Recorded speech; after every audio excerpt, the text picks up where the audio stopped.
En nuestra cena del 10º aniversario, mi hija se levantó con su copa de sidra espumosa, se aclaró la garganta y dijo, en realidad, esta familia casi pierde a mamá hasta que ella hizo esto.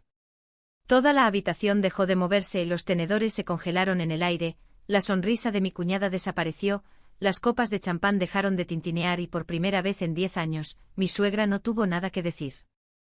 Esa frase lo cambió todo, pero para comprender el peso de sus palabras, necesitan saber cómo llegué allí, cómo pasé de sonreír durante la cena con un nudo en el estómago a casi desaparecer dentro de mi propia vida.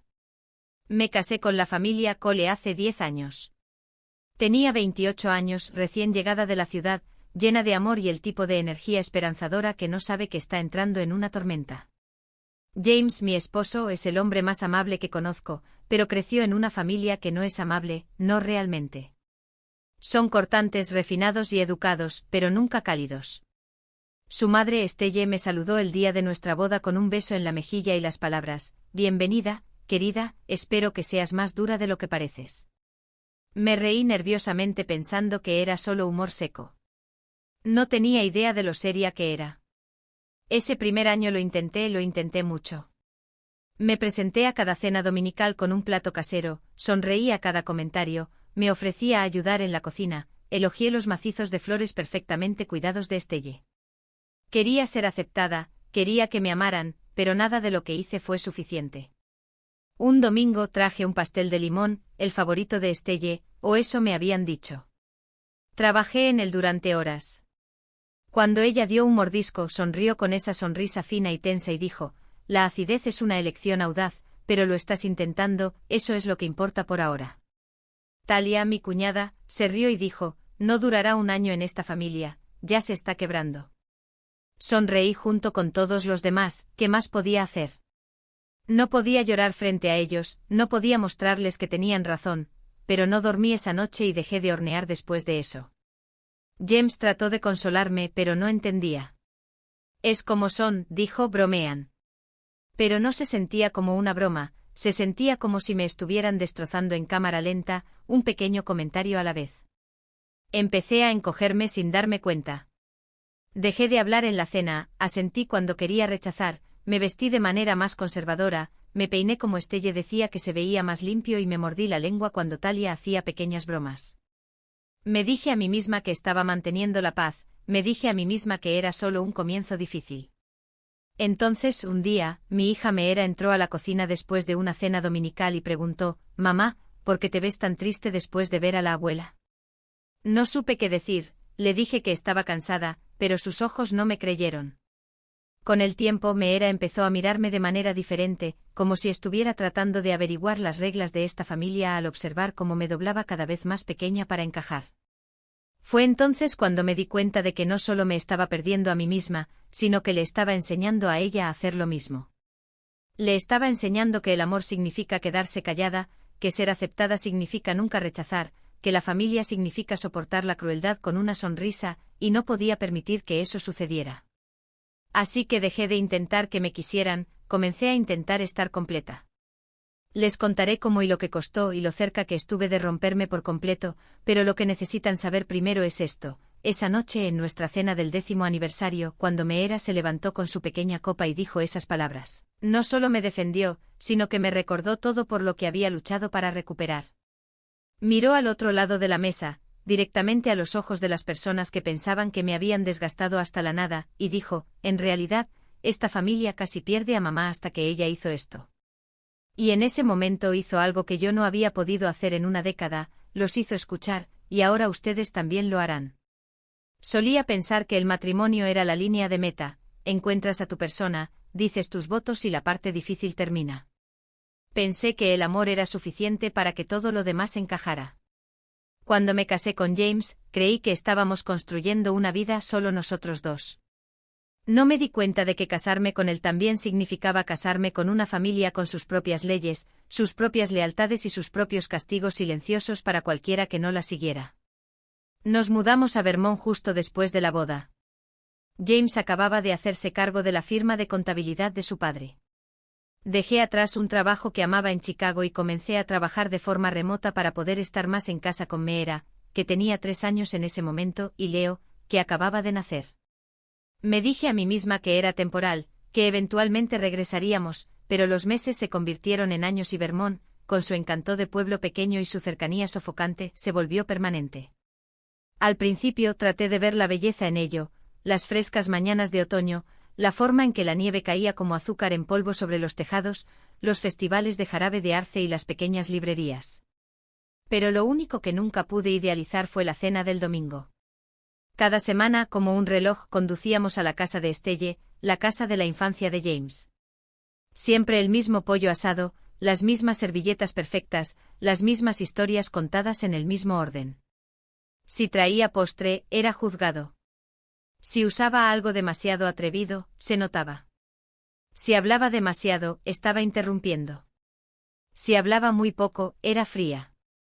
Desde afuera parecía una reunión familiar perfecta, pero nunca estuve relajada, estaba actuando.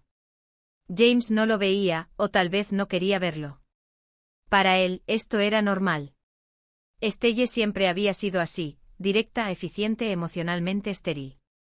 Su padre, Warren, había fallecido unos años antes de que nos casáramos, y desde entonces, Estelle dirigía a la familia como un comité unipersonal. Talia, su hermana menor, la seguía de cerca, la misma lengua afilada, la misma fijación en las apariencias. Talia una vez me dijo, no eres como el resto de nosotros, pero supongo que cada familia necesita un comodín. Sonaba como una broma, pero no se sentía como tal.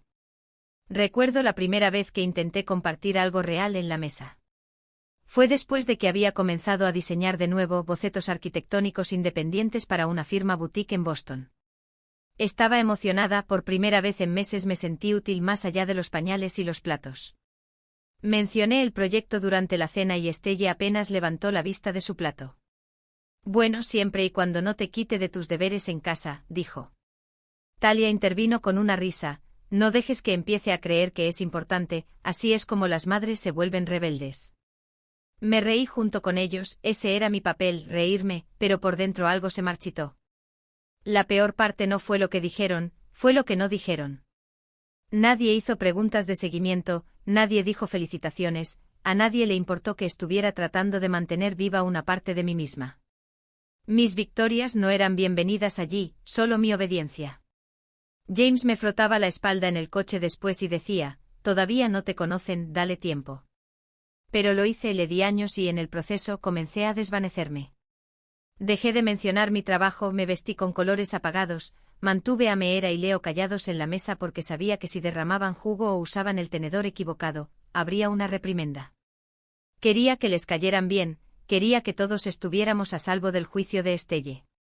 Seguía diciéndome a mí misma, esto es lo que hacen las madres, nos sacrificamos, pero en el fondo sabía que no solo estaba sacrificando mi tiempo o mi orgullo, estaba sacrificando quién era. Le estaba enseñando a Meera que encogerse era el precio de ser amada, y Meera, Dios, Meera, incluso a los 8 años, ya me estaba observando de cerca, demasiado cerca. Vio cómo me ponía rígida cuando Estelle criticaba a los niños, notó cómo evitaba el contacto visual con Talia. Un día me preguntó, ¿te gusta ir a casa de la abuela o solo vas porque papá dice que tenemos que ir? No respondí, cambié de tema, pero esa pregunta nunca me abandonó. Esa casa, esa mesa, esa versión de mí, silenciosa, complaciente, fantasmal. No solo era incómodo, era peligroso, no solo para mí, sino para la niña que estaba aprendiendo cómo se veía el amor al verme soportarlo. Y ese fue el principio del fin de mi silencio. No sucedió de una vez, esa es la cosa que la gente no entiende sobre el daño emocional. No es un gran momento ruidoso, es lento, sutil, son 1000 pequeños cortes de papel día tras día hasta que un día miras hacia abajo y te das cuenta de que estás sangrando por todas partes. Solía pensar que lo estaba imaginando, que tal vez era demasiado sensible, que tal vez realmente eran todas bromas inofensivas y yo simplemente no entendía su sentido del humor. Esa era la historia que James me contaba de todos modos, cada vez que volvía a casa de la cena sintiéndome como si me hubieran masticado y escupido. Pero no lo estaba imaginando. Empeoró una vez que Meera empezó a crecer, a tener más opiniones, a ser más curiosa. Hacía preguntas, no siempre se sentaba perfectamente quieta, y a Estelle no le gustaba eso. Podía verlo en la forma en que sus ojos se entrecerraban cuando Meera usaba el tenedor equivocado o pedía ketchup con pollo. Cada pequeña desviación de lo refinado era un problema, y cada vez que Estelle comentaba, aterrizaba como un disparo de advertencia dirigido a mí. Necesita más estructura. Los niños ansían disciplina. Nunca hubiera dejado que James le hablara a un adulto así a su edad. Los dejas correr demasiado salvajes, se está empezando a notar. Cada vez se pronunciaba con una sonrisa, no una amable del tipo que te corta limpiamente y espera un gracias. Talia no era mejor. Sus comentarios no estaban disfrazados, decía lo que Estelle solo insinuaba. Todavía usa esos zapatos, dijo una vez con una risa, una movida audaz teniendo en cuenta lo frágiles que se veían sus tobillos la Navidad pasada. Otra vez, te preguntaría si estás bien, nena, pero parece que lloraría si lo hiciera. Se convirtió en una rutina. Sobrevivía a la cena sonriendo, sosteniendo la mano de Meera debajo de la mesa, distrayendo a Leo con galletas. Contaba los minutos hasta que nos fuéramos. Luego lloraba en el coche en silencio con los niños dormidos en la parte de atrás y James mirando hacia adelante sin decir nada. Eventualmente incluso James dejó de defenderme cuando lo mencionaba. Se encogía de hombros. Están acostumbrados a su forma de hacer las cosas, decía, te tomas todo tan personalmente. Pero no era solo personal, era dirigido. Me estaban desgastando, remodelando y la peor parte era que dejaba que sucediera porque no quería ser la razón por la que James eligiera entre su madre y su esposa, porque quería que Meera y Leo conocieran a sus abuelos, incluso si tenía que soportar cosas que ellos aún no entendían. Entonces, una noche me rompí. Fue un domingo cualquiera, no se dijo nada especialmente cruel, solo los comentarios solapados habituales, el tono desdeñoso. Estaba contando una historia sobre el proyecto escolar de Meera y Talia me interrumpió a la mitad para hablar de su nuevo taller de estiramiento consciente. Todos cambiaron su atención al instante, nadie se dio cuenta de que había dejado de hablar. Me excusé para ir al baño, salí por la puerta principal, me subí a nuestro coche y me senté allí sola durante casi 40 minutos. Mis manos temblaban. Recuerdo agarrar el volante solo para sentir que existía. Cuando volví a entrar, nadie preguntó dónde había estado. Esa noche, mientras cepillaba el pelo de Meera antes de acostarse, me preguntó por qué siempre te ves más pequeña después de ir a casa de la abuela. Más pequeña. Esa palabra me golpeó como un tren de carga. Le dije que estaba bien, que eran solo cosas de adultos, pero me acosté esa noche mirando al techo preguntándome cuándo me había convertido en alguien que mi hija compadecía. Empecé a dormir menos, comía porque tenía que hacerlo, no porque tuviera hambre. Dejé de pintar, me alejé de mis amigos. Hubo días en que no reconocí mi propia voz. En mi punto más bajo recuerdo mirarme en el espejo y susurrar, ¿es esto todo lo que hay ahora? No porque quisiera irme, sino porque no sabía cómo permanecer en una vida que se sentía tan vacía. Y mientras tanto seguía presentándome cada domingo, cada comentario, cada mirada, cada risa falsa, hasta que un día encontré un dibujo que Meera había hecho en la escuela. Era de nuestra familia, figuras de palitos, sonrisas, un cielo soleado. Pero yo no estaba de pie con ellos, estaba flotando en la esquina, dibujada con lápiz gris claro como un fantasma. Ese fue el momento en que me di cuenta de que no podía seguir haciéndolo. No solo me estaba perdiendo a mí misma, le estaba enseñando a mi hija cómo desaparecer también. Y esa fue la primera vez que dejé que el pensamiento entrara en mi mente, algo tiene que cambiar, incluso si me cuesta todo. ¿Te gustaría que continuara con la sección 4, el punto de inflexión, la decisión o acción tomada a continuación? Algo tenía que cambiar, eso estaba claro, pero el cambio no comienza con una pelea, comienza con una pregunta que dejas de ignorar. Para mí, esa pregunta era, ¿en quién me estoy convirtiendo en esta casa? Porque la mujer que veía en el espejo cada mañana, cansada, con los ojos apagados, cautelosa, no era alguien a quien reconocía. Era una versión de mí moldeada por el miedo, una versión hecha para la supervivencia, no para la alegría. Después de encontrar el dibujo de Meera, lo miré fijamente durante mucho tiempo. Un pequeño boceto en la esquina de la página, yo sola, flotando.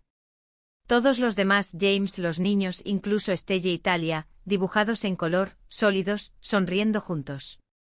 Le pregunté a Meera sobre eso esa noche mientras se cepillaba los dientes. Oye, dije suavemente, ¿por qué estoy yo allá arriba en la esquina en este dibujo? Se encogió de hombros. Ahí es donde siempre estás cuando estamos en casa de la abuela. Y volvió a cepillarse. No quería herir, lo dijo como si fuera un hecho, como el cielo es azul y mamá no pertenece a la mesa. Esa noche, después de que todos se durmieron, me quedé despierta. Abrí mi diario y escribí las palabras que no había dicho en voz alta. Estoy desapareciendo, lenta y silenciosamente, y nadie lo ve excepto mi hija. Me di cuenta de que si no cambiaba algo pronto, aprendería que el amor significa encogerse, que el silencio es más seguro que la verdad, que ser aceptada significa ser borrada. No podía dejar que esa fuera su herencia. A la mañana siguiente busqué en Google terapeutas cerca de mí. Nunca había hecho terapia antes, pero necesitaba a alguien con quien hablar que no tuviera interés en fingir que todo estaba bien. Encontré a alguien que se especializaba en trauma familiar, y le envié un correo electrónico. 2 días después estaba sentada en un sofá en su oficina, tratando de no llorar mientras describía cómo me sentía más invisible en una casa llena de gente que nunca cuando estaba sola. Seguí volviendo semana tras semana. Hablé de las cosas que ni siquiera me había admitido a mí misma, lo avergonzada que me sentía por no haberme defendido antes, lo preocupada que estaba de que James nunca me eligiera realmente, lo pequeña que me había hecho por lealtad a una familia que nunca me había ofrecido nada a cambio. Mi terapeuta me preguntó algo que todavía resuena en mi cabeza. Dijo, si tu hija estuviera en tu posición exacta, ¿qué querrías que hiciera? Sin pensarlo dije, querría que se levantara de la mesa. Eso se convirtió en mi brújula. Cada decisión a partir de entonces la pasé por ese filtro, ¿qué querría que me hiciera si esta fuera su vida? Dejé de ir a todas las cenas del domingo. Le dije a James que necesitaba espacio, no de él, sino de ellos. No se lo tomó bien al principio. Dijo que estaba exagerando, que estaba empeorando las cosas, que su madre no quería hacer daño. Lo miré y le dije, si no me crees, entonces nunca me has visto realmente. Estuvo callado durante mucho tiempo y luego, para mi sorpresa, preguntó si podía venir conmigo a terapia. No me lo esperaba, honestamente no sabía si tenía el coraje de enfrentarlo, pero lo hizo.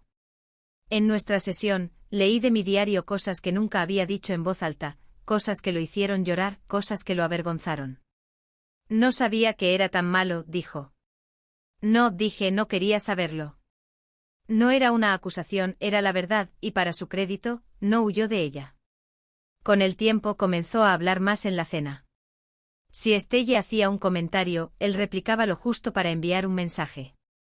Si Talia hacía una de sus indirectas, él cambiaba de tema a propósito. La dinámica comenzó a cambiar, solo un poco, pero el verdadero cambio no fue en James, ni en Estelle, ni en Talia, fue en mí. Empecé a hacer senderismo todos los sábados por la mañana con un grupo de mujeres locales que conocí en la biblioteca. Al principio apenas hablaba, pero estar rodeada de gente que no me juzgaba me dio permiso para simplemente ser, y en algún lugar entre los árboles y el silencio, recordé lo que se sentía respirar sin contener la tensión en el pecho. Dije que sí al trabajo independiente de nuevo. Empecé a pintar con Meera los domingos por la mañana en lugar de maquillarme para el pollo asado de Estelle. Y poco a poco Meera empezó a dibujarme de forma diferente, no en la esquina, no en gris, sino ahí mismo, en el medio, junto a ella. Era nuestro 10º aniversario. James quería organizar algo especial, solo en familia, dijo. Una buena cena, champán, algunos brindis, nada exagerado. Cuando me lo dijo, dudé. Familia. Esa palabra ya no significaba lo que solía significar. Pero acepté porque ya no tenía miedo de la mesa. No me vestí para la aprobación esa noche, me vestí para mí misma, vestido cruzado azul marino, cabello recogido, pendientes sencillos que eligió Meera. Me miré en el espejo y por primera vez en años, vi a una mujer a la que podía respetar. Llegamos a casa de Estelle y todo parecía exactamente igual que siempre, cubiertos perfectos, servilletas de lino, velas encendidas y candelabros idénticos. Pero yo no era la misma, y eso hizo que todo se sintiera diferente. Estelle me dedicó su sonrisa habitual, la que no llegaba a sus ojos. Bueno, dijo, has llegado a los 10 años. Admito que no estaba segura al principio. Talia se rió entre dientes. Realmente no lo estaba. ¿Recuerdas cuando trajiste esa cosa de limón? Dios, todos pensamos, esta chica no durará un año. La miré. No sonreí, no me inmuté. Solo dije, lo recuerdo. La cena continuó. Meera y Leo se sentaron a cada lado de mí, James enfrente. Las conversaciones giraban en torno a planes de vacaciones, renovaciones de la casa y la nueva certificación de Pilates de Talia. Dejé que la mayor parte pasara a través de mí. Ya no necesitaba luchar. Luego llegaron los brindis. Estelle se levantó primero. A James y Nena. 10 años. El matrimonio no es fácil, especialmente en esta familia, pero todavía estáis en pie. Por la supervivencia. Todos rieron educadamente, las copas tintinearon.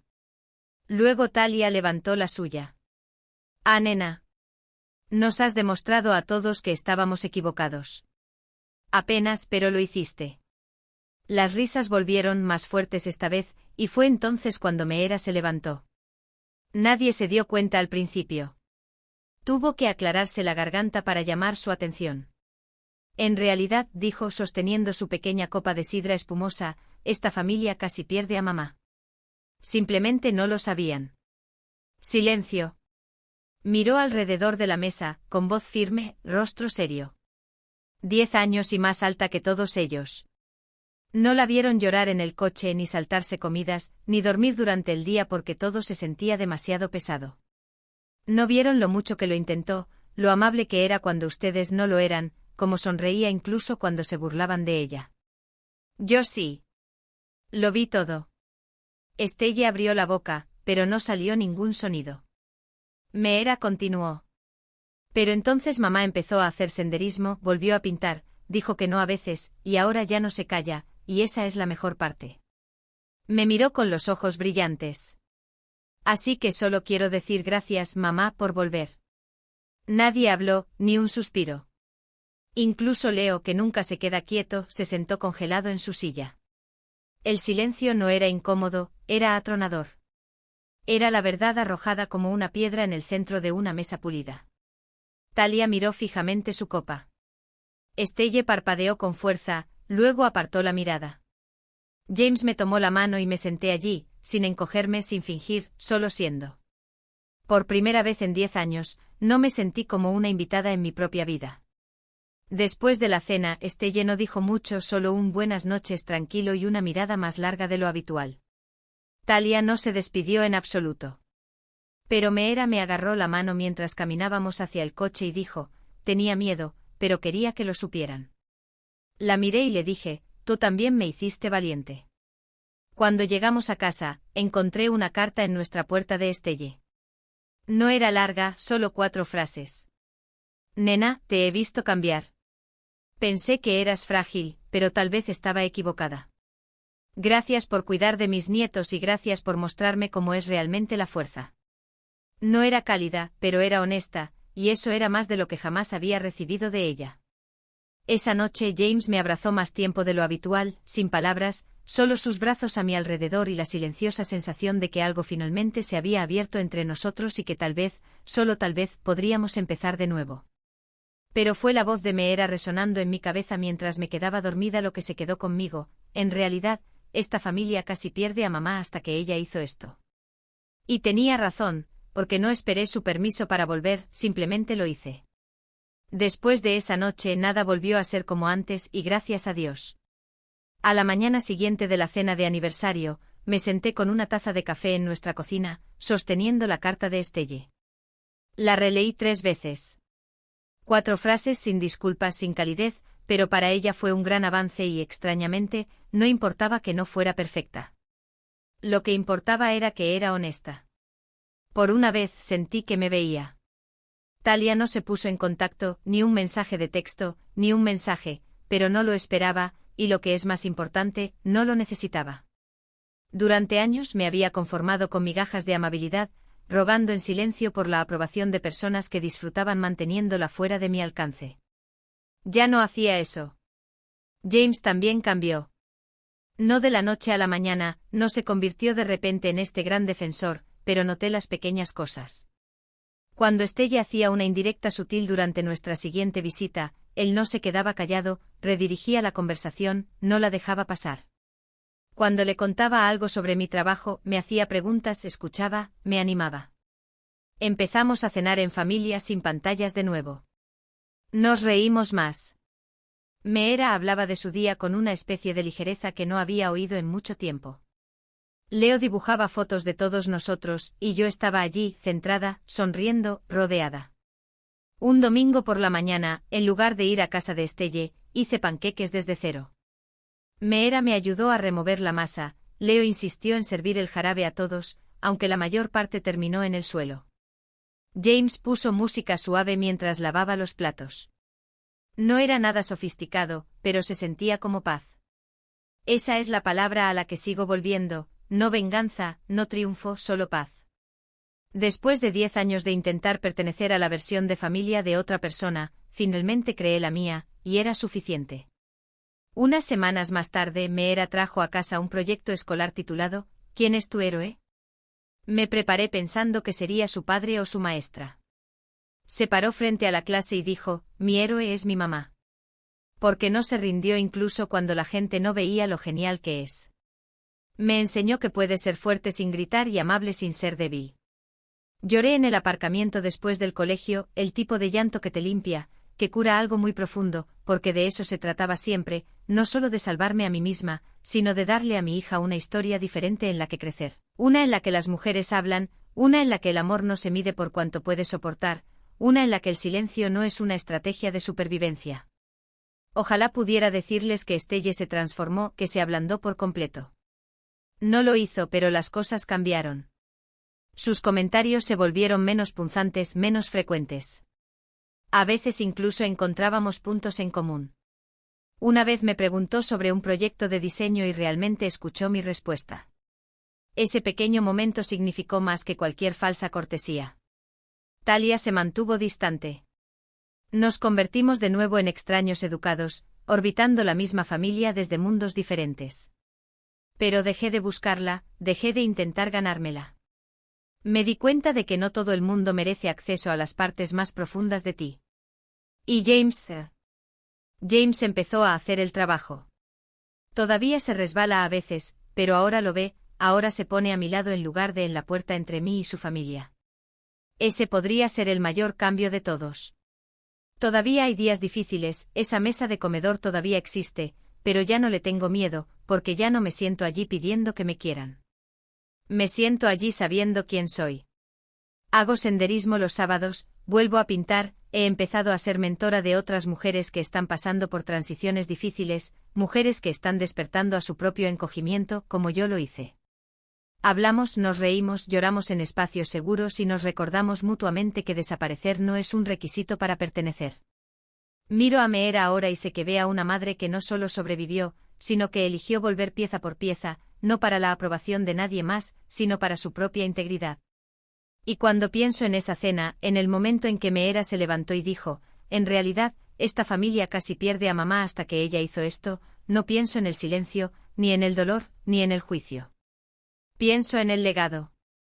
Pienso en cómo una niña pequeña encontró su voz justo a tiempo para recordarle a su madre que usara la suya de nuevo, y en cómo a veces lo más radical que puedes hacer es volver a casa contigo misma. Así que si esta historia te ha hecho sentir algo, si alguna vez has estado en una habitación donde tu voz se sentía pequeña, o has luchado en silencio solo para mantenerte entera, espero que sepas que no estás sola, y espero que recuerdes esto. Tu paz merece ser protegida, tu voz merece ser escuchada, y no necesitas el permiso de nadie para volver a ti misma.